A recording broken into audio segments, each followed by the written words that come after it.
양손은 등 뒤로 단단히 결박되어 있었습니다. 목에는 밧줄이 감긴 채 차가운 맨홀 아래 매달려 있었죠. 하지만 가장 기이한 건 그 다음입니다. 그가 죽고 난 뒤 무게 40kg의 철제 맨홀 뚜껑은 밖에서 굳게 닫혀 있었습니다.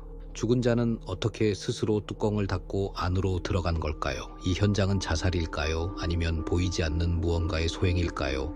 반갑습니다. 미스테리셀입니다. 오늘은 인간의 상식으로는 도저히 설명할 수 없는 세 가지 기괴한 죽음의 현장을 추적합니다. 2010년 2월 3일 충북 오창의 한 건설 현장 인근 야산, 안개가 자욱하게 내려앉아 앞을 분간하기 힘든 이른 아침이었습니다. 현장을 순찰하던 관리자는 배수구 근처에서 이상한 위화감을 느꼈습니다. 평소보다 미세하게 어긋나 있는 맨홀 뚜껑, 그 틈새로 비릿한 악취와 함께 섬뜩한 냉기가 올라오고 있었죠. 그가 떨리는 손으로 뚜껑을 들어 올렸을 때 시야에 들어온 건 진을 묻은 구두 끝자락이었습니다. 1.5m 깊이의 어두운 맨홀 안, 남자는 양손이 등 뒤로 묶인 채 목을 매단 상태로 허공에 떠 있었습니다. 현장은 비현실적이었습니다. 피해자의 손등은 맨홀 벽면에 쓸린 듯 피멍이 들어 있었고 밧줄의 매듭은 전문가가 묶은 듯 정교했습니다. 경찰은 수사 끝에 자살이라는 결론을 내립니다. 그가 스스로 손을 묶고 스스로 맨홀에 들어가 뚜껑을 닫았을 것이라는 설명이었죠. 하지만 여러분, 직접 시뮬레이션을 해본 전문가들은 고개를 저었습니다. 양손이 뒤로 결박된 상태에서 40kg의 철제 뚜껑을 머리 위로 정확히 맞물리게 닫는 것, 그것은 살아있는 인간의 근력과 각도로는 불가능에 가까운 일이었습니다.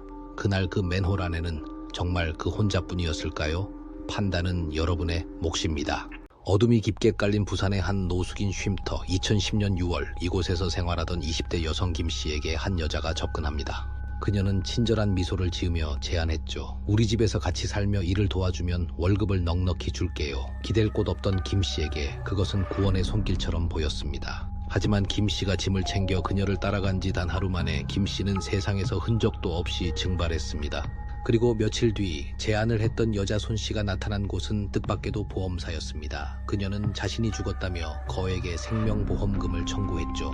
사실 손씨는 이미 죽은 피해자 김씨의 이름으로 교묘하게 살아가고 있었습니다. 그녀의 컴퓨터 검색 기록에는 소름 끼치는 단어들이 가득했습니다.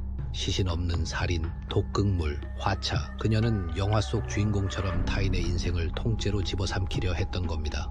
검거된 후에도 손 씨는 입을 굳게 다물었습니다. 김 씨의 시신이 어디에 있는지, 그날 밤 좁은 방 안에서 어떤 일이 벌어졌는지 끝내 말하지 않았죠. 증거 불충분으로 살인죄 입증에 난항을 겪었지만 대법원은 결국 무기징역을 선고했습니다. 시신은 없었지만 그녀가 검색했던 그 잔인한 단어들이 곧 증거가 된 셈입니다. 시신 없는 살인의 진실, 판단은 여러분의 몫입니다. 마지막 이야기는 경기도 포천의 어느 평범해 보이는 빌라에서 시작됩니다. 2014년 7월, 이웃들은 창문이 검은 비닐로 가려진 집에서 풍겨나오는 악취 때문에 고통받고 있었습니다. 경찰이 문을 강제로 열고 들어갔을 때 집안은 발 디딜 틈 없는 쓰레기 더미로 가득했습니다. 코를 찌르는 부패취를 따라 들어간 작은 방구석, 그곳엔 지름 80cm의 커다란 빨간 고무통이 놓여 있었습니다. 뚜껑 위에는 무거운 대리석판이 눌러져 있었고 그 틈으로 정체를 알 수 없는 검은 액체가 흘러나와 있었죠.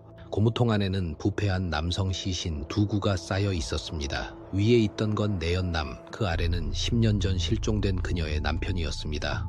더욱 충격적인 건 시신이 썩어가는 방 바로 옆에서 그녀의 8살 아들이 홀로 TV를 보며 방치되어 있었다는 점입니다. 여자는 남편이 그리워통에 넣어 보관했다는 말 같지 않은 변명을 늘어놓았습니다. 하지만 내연남은 그녀가 직접 살해한 것이었죠. 오늘 다룬 세 사건의 공통점은 모두 폐쇄된 공간에서 벌어진 비극이라는 점입니다. 맨홀, 낯선 이의 방, 그리고 빨간 고무통. 오늘 이야기가 소름 돋으셨다면 구독과 좋아요 부탁드립니다. 저는 더 깊은 어둠 속의 이야기로 다시 돌아오겠습니다. 미스테리셀이었습니다. 판단은 여러분의 몫입니다.